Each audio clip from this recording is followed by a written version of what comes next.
867-845.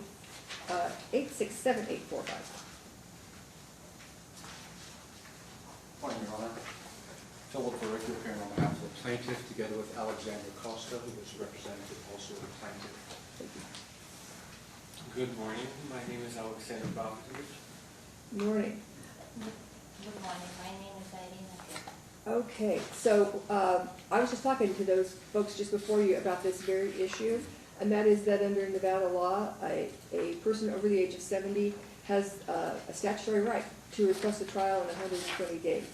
So is that what you're looking for here? Yes, Your Honor. Just a trial setting in 120 days? Understood. Any like, how would that impact discovery, anything like, what are you proposing then based on a 120-day trial setting?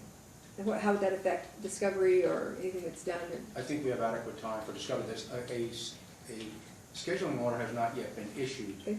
Part of that was the issue because of the 16.1 issue, which is followed by the disqualification motion filed.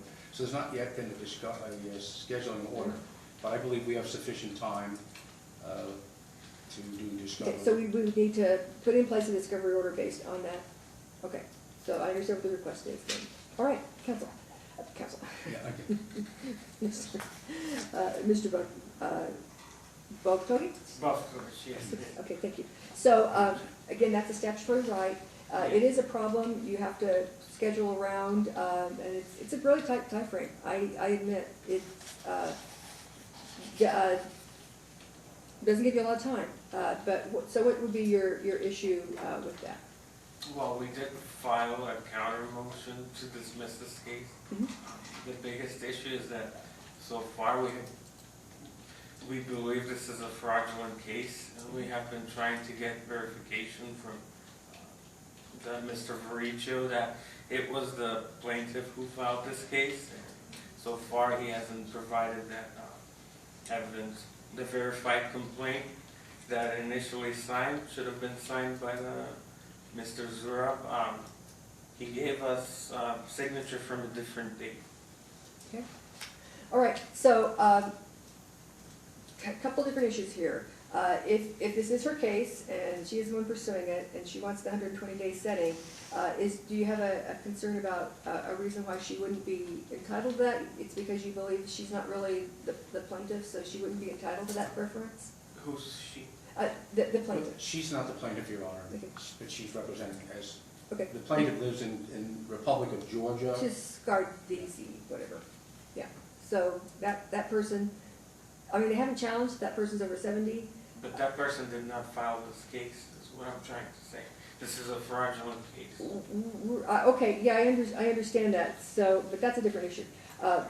So This- there should the be first- no discussion of anything if this case was never filed by that person. By Mr. Tiscardisi. Yeah. Yeah, okay.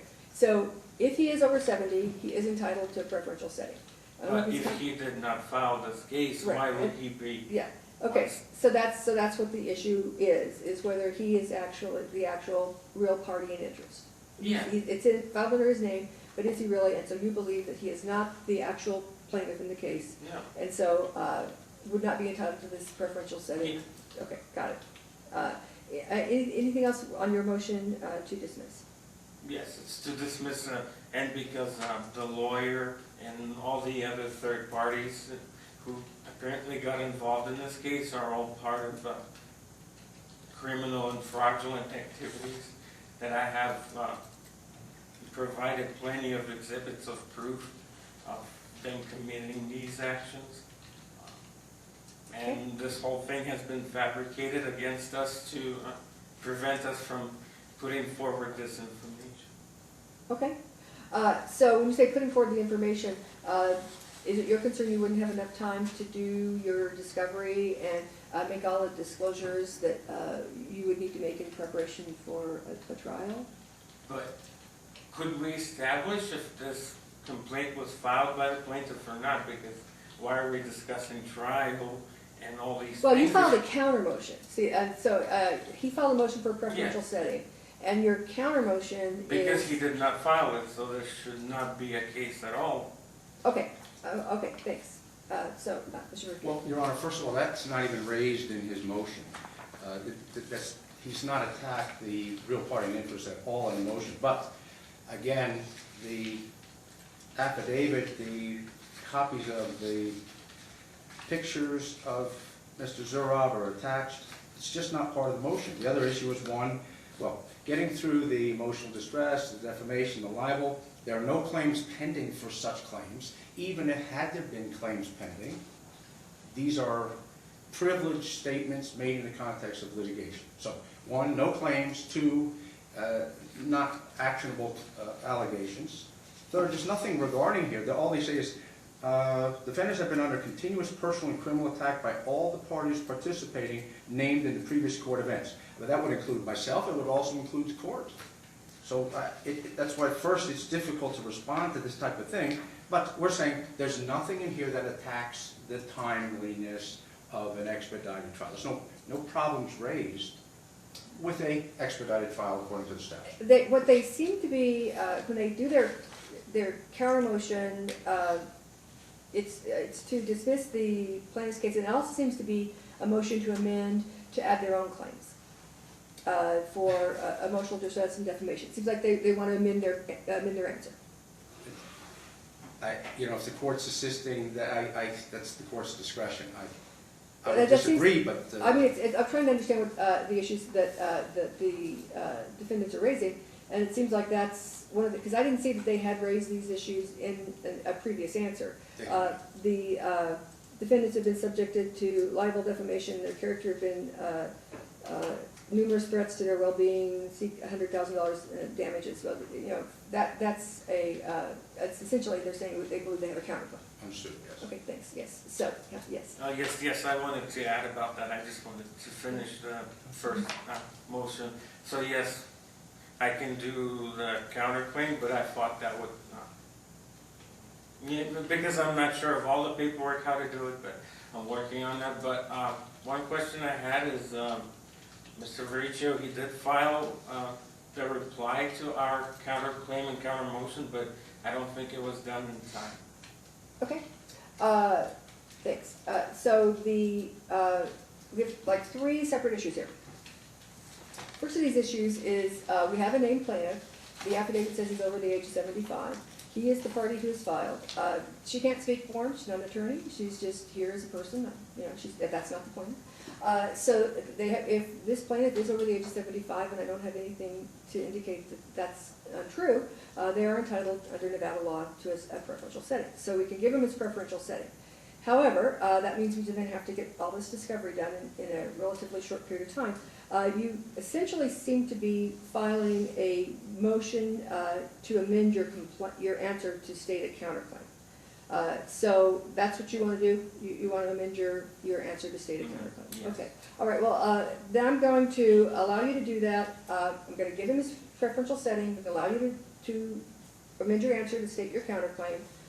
And we'll get this discovery done in 120 days, have our trial. And he can either show up and indicate that he is in fact the person who's raising these claims, or if he doesn't, then you can certainly preserve this request for the time of trial. If he can't prove that he's the actual person who has alleged these injuries, if he can't prove it's really him, then you can certainly raise that kind of a motion at trial that he hasn't established that he's the actual plaintiff. So that's denied without prejudice. I'm not going to dismiss his case, but you should reserve that to raise that at trial if they're unable to prove that in fact this person exists, he is the actual plaintiff, these are his actual damages. Then you would raise that at trial if they aren't able to prove that, okay? And what about just the conflict of interest and the fraud that's being committed by this attorney? Okay, so if you want to file a motion on that at another date, you certainly can. But today we were here about whether or not we're going to do a preferential setting, and whether or not you could assert your counterclaim. So I'm going to let you do both. I'll give him his preferential setting, but I'll let you amend your answer to do your counterclaim.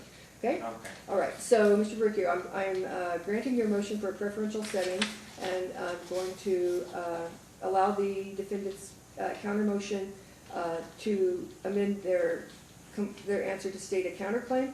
I'm denying their motion to dismiss without prejudice for them to raise those issues at another time. So it's just denied without prejudice to be raised at another time.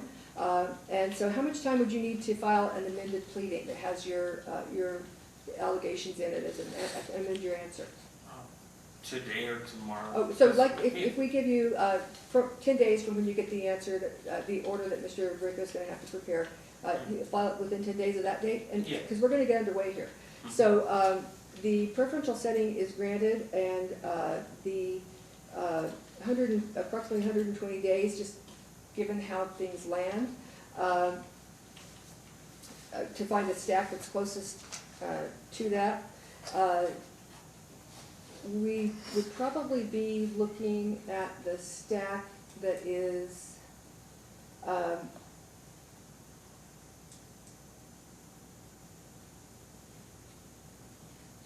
the closest we can get is May 20th to June 21st, 2014. And we'll forego the Rule 16 conference and send out a scheduling order based on trial on the staff that's May 20th to June 21st, 2024. Gosh, I lost track of time here. May 20, June 21st, 2024, calendar call May 2nd. We'll get that order out, and you guys can get underway with your discovery. No further need for any Rule 16 conferences or anything else. But you will have discovery deadlines and things like that in this pleading, so you're going to need to comply with those deadlines. Okay? But 10 days from when you get this order, you'll get your. You can do it sooner, but you have that much time if you need it. Okay? All right. Great. Well, we'll see you guys back here then again. Your Honor, just some housekeeping. Sure. The production of documents by Google is not a method that we can access. The documents, the references to their counter motion are documents or videos or recordings on Google Drive, which we are reluctant to open these links because of the fear of potential viruses. Mm-hmm. And often the L's and the I's, it requires a lot of guessing. So we're asking that any information they provide, they do so in a comprehensible or It's something that can be accessible, like yes. it's preferably a printed, like paper documents. Print would be fine, Your Honor. Paper documents be provided. Flash drive. Just downloaded to a disk of some kind, either a jump drive or a CD of some kind. Yes. So you're not going out on the internet and looking at. Exactly. Yes. Yeah, that's reasonable. So you can put that in there, that the parties will exchange documents through either written documents or recorded on some sort of a accessible drive, jump drive, or a CD, however you want to download them. The other issue, Your Honor, is that the counterclaim should be limited to the parties before the court. It's a counterclaim. It is a counterclaim. Understood. A counterclaim means you counterclaim back against, it was requested to file as a counterclaim. So a counterclaim is against the parties who are already in the case. I did not agree to a third-party complaint, so that's a different thing. If you have to file something else if you want to bring other people into the case. We are talking here about your claims back against the plaintiff, that he has caused you emotional distress. It's not a bunch of other people. It's a counterclaim. But those people got involved in our case. case. But a counterclaim is you are going back against the people who are in the same case. If you want to file and bring other people into the case or file your own separate case, you can do that. But it's a different type of emotion to get other people who aren't already in the case. But the issue is because they are involved in this case. They showed up, like in the last hearing, had lawyers show up who had no reason to be here, so they kind of got involved in our case. But if you want to bring an action against people who are not actual parties in this case, that's not a counterclaim. That's a different kind of a claim. And so you'd have to ask for that or file an entirely separate case. And you can file another case. You have two options. A counterclaim is you say the person who is suing you did something to you, and you're countersuing them. That's a counterclaim, and that's what you asked to have granted. So I'll let you file a counterclaim. Okay? Okay. But that Because doesn't mean bringing in third parties who aren't in the case. The That's reason something is different. I can't sue those people. Those are federal crimes. I cannot sue them in the civil court for that. Okay. You Those may are have federal to. crimes that should be investigated. by, Okay, all right. So you can pursue whatever other remedies you have with whatever other agencies and whatever courts, fine. But for our purposes, if you believe that the plaintiff, and again, I know you're challenging that he's actually the plaintiff, but the plaintiff in this case has done something to you, then that's what you're allowed to claim. And could I just, one last question I had? In regards to just the initial signature on a complaint, it seems to me it's a waste of time and money on everyone's side if we're guessing whether it's him or not and continue with all these things. You know, we're wasting time just to find out at the last day, oh, he didn't show up, he never signed it, and everyone wasted their money going through these courts. Okay. So to me, that just seems a waste of time. All right, and certainly there are deadlines for filing things like dispositive motions, and that'll all be laid out in your order scheduling your case for trial. There's a deadline for filing that kind of a motion, and you'll get that information. I'm So just talking about the initial Yep. signature. Yeah, and that's what I'm saying, is if you believe that they aren't able to establish that this person is actually the plaintiff, there's something called a dispositive motion, and that date will be in the order, so you'll have time to file that if you need to. Oh, okay. All right, Okay. thanks, well, we'll see you guys back here. Mhm. Thank you. And Your Honor, just for the record, we did have a counter motion for attorney fees, No. just understood. So that's denied. Thank you very much. Okay. Moving on. The Santa Fe Bay